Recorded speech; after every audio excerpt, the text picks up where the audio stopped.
Ya estamos de vuelta en vía pública y como lo habíamos señalado, presentamos ya, habíamos anunciado a la senadora Jimena Rincón. Senadora, buenas noches, gracias por estar aquí.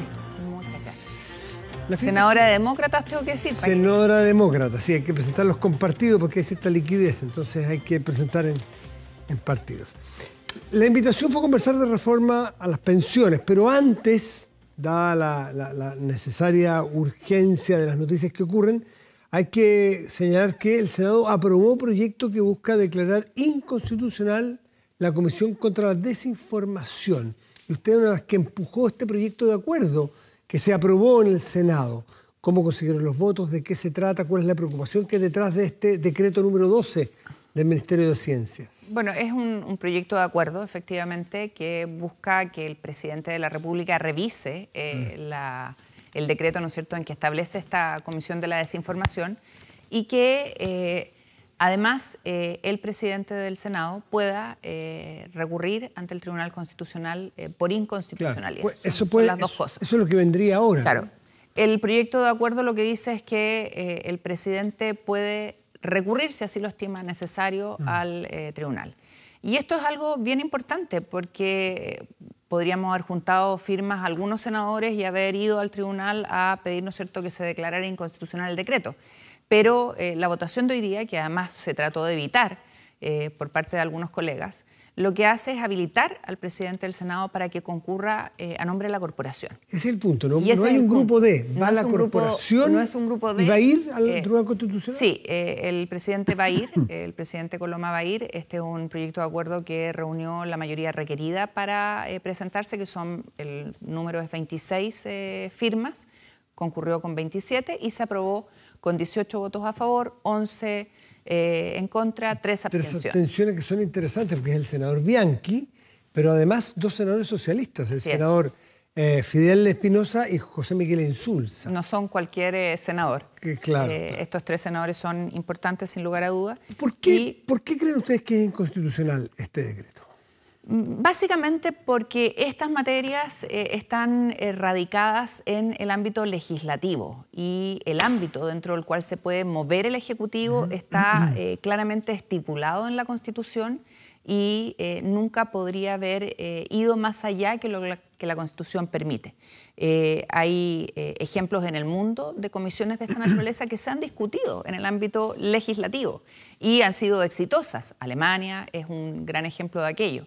Y hay comisiones que se han dictado por decretos sin trámite legislativo, como una que se instauró por el presidente Trump en Estados Unidos y que tuvo que después echar pie atrás porque no cumplía el objetivo. Entonces, yo creo que un país que además tiende permanentemente a compararse con la OECD, bueno, miremos lo que hacen, ¿no es cierto?, países como la OECD, veamos cómo lo hacen bien. Nadie dice que no existan, sino que se hagan con la debida autonomía, independencia y que cumplen el rol que tienen que cumplir. Y aquí lo que está ocurriendo es que hay una comisión que determina el presidente de la República, que la dirigen 2 ministras de Estado, que nombran a sus 9 miembros y nada que decir de los 9 miembros que se han elegido, el Ejecutivo, y que puede hacer recomendaciones a estos ministros que además tienen incidencia en materias de comunicación. La vocera es un buen ejemplo. Entonces, nos parece que es algo muy delicado, que atenta contra un derecho fundamental, que es la libertad de expresión, y que es algo que en democracia uno tiene que defender. Y ese es nuestro alegato resumido, tratando de explicarlo. ¿Usted cree que hay riesgo a la censura, a que se viole la libertad de expresión con una comisión como esta? Yo creo que sí. Y por eso nos parecía que era importante que este tipo de temas se discutiera en sede legislativa. De hecho, hay un proyecto que nosotros presentamos contra las fake news, las mentiras, pero que no pretendía instalar ninguna comisión, sino que la idea de reparar ex post cuando hay una mentira. Y aquí es importante que estos debates se hagan en el órgano que corresponde, que es el órgano legislativo, como así lo establece la Constitución. Pasemos al tema de las pensiones, porque está muy caliente nuevamente el tema, porque es una de las reformas matrices de este gobierno y que algunos creen... Aquí estuvo la semana pasada, aquí mismo, sentada la ministra Janet Jara y decía que tenía un optimismo, ¿cómo fue que utilizó la palabra? No dijo pesimismo, pero yo lo entendí así, y la gente lo habrá entendido cada uno en su casa. Moderado optimismo. La ministra no puede decir que está pesimista, pero no sería una mala señal. No, por eso, y es una interpretación libre, la mía, cada uno hace la suya, pero la noté un poco pesimista en cuanto a que se llegue a un acuerdo en la reforma. Hay aperturas de parte del gobierno y en la reforma presentada, ¿no es así?, que tiene que ver con las cuentas nacionales, quedan aparentemente ya fuera, el gobierno no quiere empujarlas. El 6% adicional aparentemente están abiertos ya en el gobierno a que sean 2 a cuentas de capitalización individual y 4 a solidaridad o reparto. ¿En qué va, en definitiva, esta? A ver, primero uno tiene que valorar el espacio de conversación que abrió el Ejecutivo. Fuimos invitados, todos los partidos políticos que tenemos representación en el Parlamento. Concurrimos a esa reunión junto a el senador Walker, que es el que integra la Comisión de Trabajo y Seguridad Social en el Senado. El diputado Miguel Ángel Calixto no podía ir, estaba en su región, y fue la diputada Joana Pérez, y quien habla en calidad de presidenta de Demócratas. En esa reunión, que estaban todos los partidos excepto Evópoli, que se justificó, no pudo ir, hubo una buena disposición a revisar este tema, a tratar de construir un acuerdo que permita cumplir el objetivo, Matías, porque no se trata de hacer reformas por hacer. El objetivo de una reforma de pensiones es, en este caso, mejorar las pensiones que tenemos en Chile. Y se estableció que iba a haber una comisión técnica integrada por un representante de cada partido, que iba a tener un cronograma de trabajo donde se iban a ir abordando los distintos aspectos de la misma. Ya hubo una primera reunión, en representación nuestra fue una persona que cumple la doble calidad, ¿no?, técnica y política, que es el exdiputado Fuad Chahín, y en esa reunión se discutió el tema de la industria. Ya hemos tenido una primera conversación después de la reunión. Nosotros hemos armado un equipo técnico además, más obviamente diputados y senadores y miembros de la directiva. ¿Cuál es el punto? El punto es que... Ese es un punto relevante que hay que volver, la organización de la industria. Eso tiene que ver con la separación de la industria. De hecho, la primera reunión fue el día de ayer, donde se abordó aquello. Ya hubo una apertura de parte del gobierno a que no sea necesariamente un órgano, un ente público, sino que se pueda licitar la administración, ¿no es cierto?, de los fondos. Hoy día, cuando uno mira el esquema del modelo actual, y está esto en un gráfico de las mismas presentaciones del Ejecutivo, tienes a la AFP, la administradora de fondos de pensión, haciendo todo. Todo. Recaudando, administrando, colocando, pagando, etc.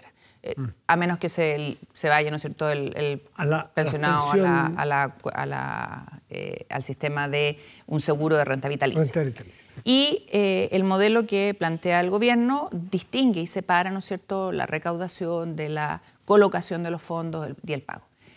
El punto acá es cuál es el más efectivo. Y ahí el gobierno ya en la reunión de ayer se abre a estudiar un modelo distinto como el que tiene la administradora de fondos de cesantía, que ha dado buen resultado, que ha tenido buen desarrollo en el tiempo. De hecho, se está licitando estos días, ¿no es cierto?, y se la estaría adjudicando otro ente. Entonces, ese es un tema. El otro tema es el famoso 6%.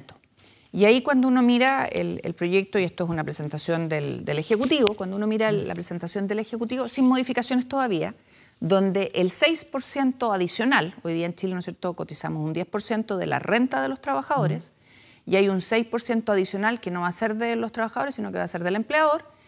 En teoría. Eso es lo que está encima de la mesa. En teoría, porque ¿no cuando hay una nueva contratación va a ser más costo para el empleador y probablemente es el empleado el que va a terminar, o vamos a terminar pagando más que el empleado, probablemente el consumidor. El consumidor. Va a subir el precio. Va a subir el precio de las cosas. Sí. Pero lo va a poner el empleador, ¿no es cierto?, independiente de a quién se le cargue después. Pero ese 6% en el proyecto original es absolutamente solidaridad, ¿ya? No va a las cuentas individuales de los trabajadores, sino que es solidario. ¿Y por qué me detengo acá? Porque hay 3 ejemplos en la presentación del gobierno de un trabajador, hombre-mujer, con un salario de 400.000 pesos, uno con 770.000 pesos y otro con 1 millón de pesos.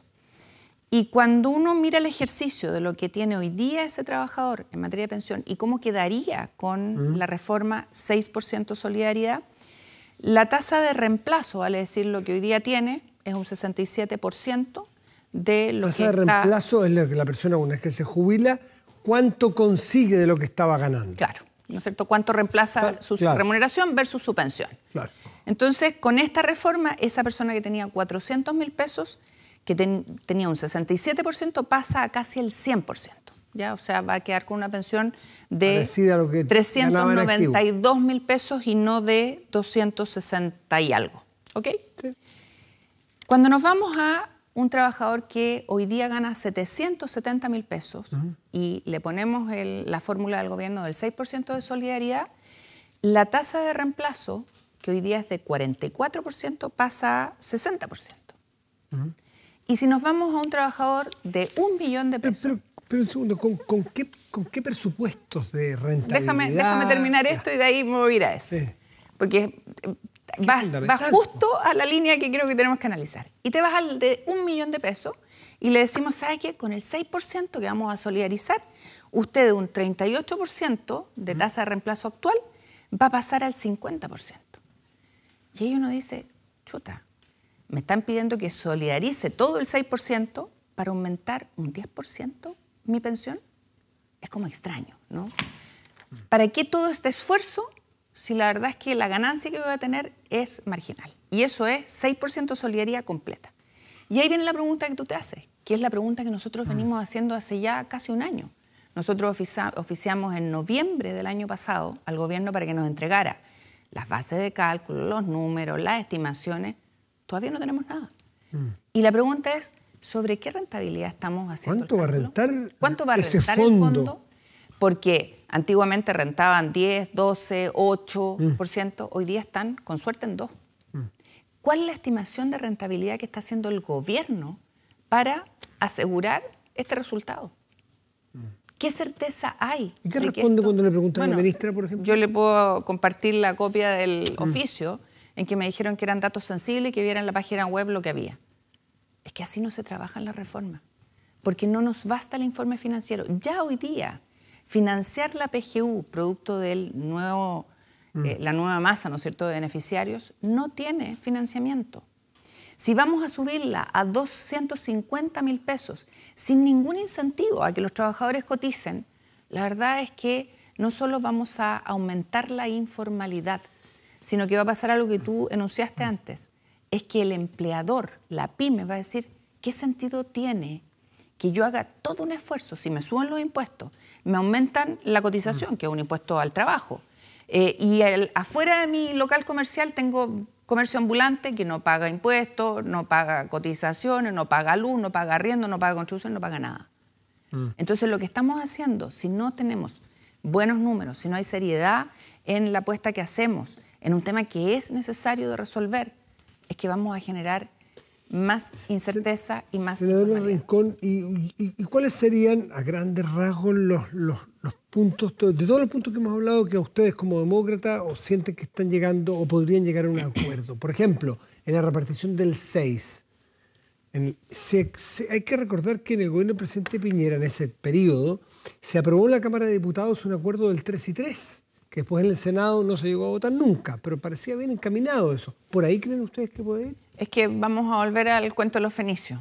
¿Dónde están los números? Porque a lo mejor el 5 y 1 es la fórmula. A lo mejor el 6 es la fórmula. A lo mejor el 4-2 de los que habla la ministra es la fórmula. ¿Dónde están los números? Porque lo peor que nos puede pasar es que hagamos una reforma que en 10 años más no cumpla la expectativa. Hay algunos que creen también que el 6 ya es corto, que para estar a niveles OCDE habría que, de manera progresiva, no mañana, no 6, sino 10, y a los más jóvenes, es decir, los que vayan a partir trabajando en un par de años más, de manera progresiva y creciente, llegar a poner el 10% de ahorro, porque si no, no nos va a alcanzar con el envejecimiento de la población del mundo y de Chile. Así es, y también hay que hacer la distinción, y lo conversábamos en la reunión con la ministra, entre los actuales pensionados y los futuros pensionados. Los actuales pensionados con la PGU de hoy, uno debiera decir ya, ok, hagamos el esfuerzo para llegar a los 250. Son 250 más. 250.000. Pero ¿ya? más, se adicionan, ¿no? Sí, claro, lo que pasa es que algunos es el piso que tienen, otros van adicionándolos, ¿ya? Pero eso para los actuales pensionados. Y en los que vengan, volvamos a la cifra que tenemos hoy día y vamos incrementándolo en la medida que vayamos contribuyendo al ahorro. Porque si no, lo que pasa, Matías, es que no hay un incentivo a la formalidad. Y entonces llegamos a estos acuerdos truchos en que le decimos al empleado, no me imponga por el máximo, impóngamelo por el mínimo. Eso lo vemos hoy. Eso se vive hoy. Eso, mucha gente no se lo cuenta. Y con esta PGU mejorada, los incentivos van a ser mayores en la medida que no le pongamos exigencia de cotización. ¿Va a haber acuerdo lo digo, o no, Jimena Rincón? Antes de responderte, ¿por qué lo digo? Porque en Europa, cuando la persona accede a la pensión, tiene exigencias mínimas de cotización, de periodos de cotización. Y eso hoy día no está encima de la mesa. Bueno, ¿va a haber acuerdo? El sistema antiguo chileno tenía eso. Lo tenía. Si tú no tenías 20 años, no tenías derecho a nada. No accedía a nada. Aunque hubieses tenido 19 años. Dependía la caja. ¿O eran todos 20 por igual? Todos igual. Todos por igual. Si no había 20 años de cotización, tú no tenías derecho. Lo que pasa es que habían diferencias de monto de cotización, de montos de pensión, de calidad, etc. ¿Va a haber acuerdo o no? ¿Y cuáles son las posibilidades? Porque el tiempo se acorta. Sí, yo espero que haya acuerdo. Creo que este tema tenemos por responsabilidad que resolverlo, pero necesitamos los datos encima de la mesa, las formas de calcularlo, las estimaciones que se han hecho y las proyecciones. Si no, esto va a ser un nuevo fracaso. ¿Y ve al gobierno con voluntad de entregar todo eso que dice? Cuando conversó con la ministra. La ministra en la reunión me dijo que iba a revisar el tema. La subsecretaria, a la que le tengo gran cariño, a ambas la ministra fue subsecretaria mía cuando yo era ministra, la ministra Jara. A la subsecretaria Heidi Werner, con la que he trabajado muchas veces también. Y yo espero que los datos lleguen, que los cálculos lleguen, que las estimaciones lleguen, porque esta es una reforma demasiado importante para nuestro país. Y el ministro Marcel, que es que siempre sabemos que los ministros de Hacienda son al final los que cortan bastante el queque, porque es el que tiene que proyectar a largo plazo las finanzas públicas. Bueno, los datos dependen del Ministerio de Hacienda, así que espero que los ponga encima de la mesa, porque esta es una discusión que tiene que ser transparente para la ciudadanía. ¿Y los plazos cuáles son? Lo fija el gobierno. Acuérdate que en estas materias, en materias de impuestos, de pensiones, de salud, la potestad legislativa la tiene el Ejecutivo. Jimena Rincón, ¿me queda un segundito, señor director? Sí, ¿no? ¿Me da un segundo? Sí, queda un segundito, porque yo quiero volver atrás al tema del rol de las... Hoy lo hacen todas las AFP, el separar roles. Le contaba hoy en la radio a mis compañeros que un señor se me acercó, un señor que trabajaba, no me dijo ni siquiera en qué AFP, me dice que a veces desde la política, decía él, que trabajaba en una oficina administrativa de una AFP, no valoran o no entienden, no llegan a dimensionar el nivel de la complejidad del labor del día a día, del pagar, del discriminar lo que hay que pagar aquí, lo que hay que pagar allá, del recoger las platas en todo Chile, pagar pensiones. Es decir, que hay un trabajo que es brutalmente complejo administrativamente hablando. Y me decía él, si cada AFP tiene un enorme costo en esto, a lo mejor se puede rebajar con competencia, no lo sé, pero es muy arduo y es muy difícil y muy detallado, con muchas cositas chicas que agregarle. ¿Será capaz una gran institución hacer la del X millones de chilenos, todos de una? ¿Se podrá? ¿No estaremos mintiéndonos a nosotros mismos? Yo me quedé para adentro, él era experto. Bueno, yo creo que lo que te decía ese ciudadano es algo de sentido común, ¿no? Porque crear un ente para esto no es gratis. Significa recursos. Recursos que el país tiene que evaluar cómo los invierte y dónde los invierte. Entonces, por eso es tan importante que en la reunión del día de ayer el gobierno se haya abierto a que no necesariamente tenga que ser un ente público el que haga esto. ¿Por qué? Porque equivocarse en este tipo de cosas tiene un alto costo. ¿Y quién lo paga? No lo paga el funcionario de gobierno que se equivoca o el parlamentario que vota a favor. Lo paga la ciudadanía, lo paga muy caro. ¿Y podría, usted cree que hay una licitación para esto y que lo haga una empresa como Previred, por ejemplo, que existe hoy día? Sí, ayer fue parte de la conversación. Existe la AFC que administra el seguro de cesantía. ¿Hay economías de escala? ¿Está estudiado eso? Se estudió en su momento. Economías de escala es que bajan los costos y que una sola empresa que sea muy competente lo haga todo por un volumen más grande. Bueno, debiera haberlo, ¿no? Por lógica matemática. Sí. El tema es que lo haga bien y que tenga expertise para hacerlo. Y eso es lo que está en juego. Invertir fondos para que renten no es una tarea que pueda hacer cualquiera. No. Y si algo quedó comprobado con el proyecto de ley del retiro de fondos es que la plata estaba, que la plata había rentado y que la plata era del ahorrante. ¿Y se pagó en el plazo que la ley establecía? Sí. Y que además los deudores de pensiones de alimentos, y esa fue una indicación nuestra, tuvieron que pagar la deuda que tenían. Jimena Rincón, senadora de Demócratas, muchas gracias por estar aquí esta noche. Muchas gracias a ustedes. Está muy bien.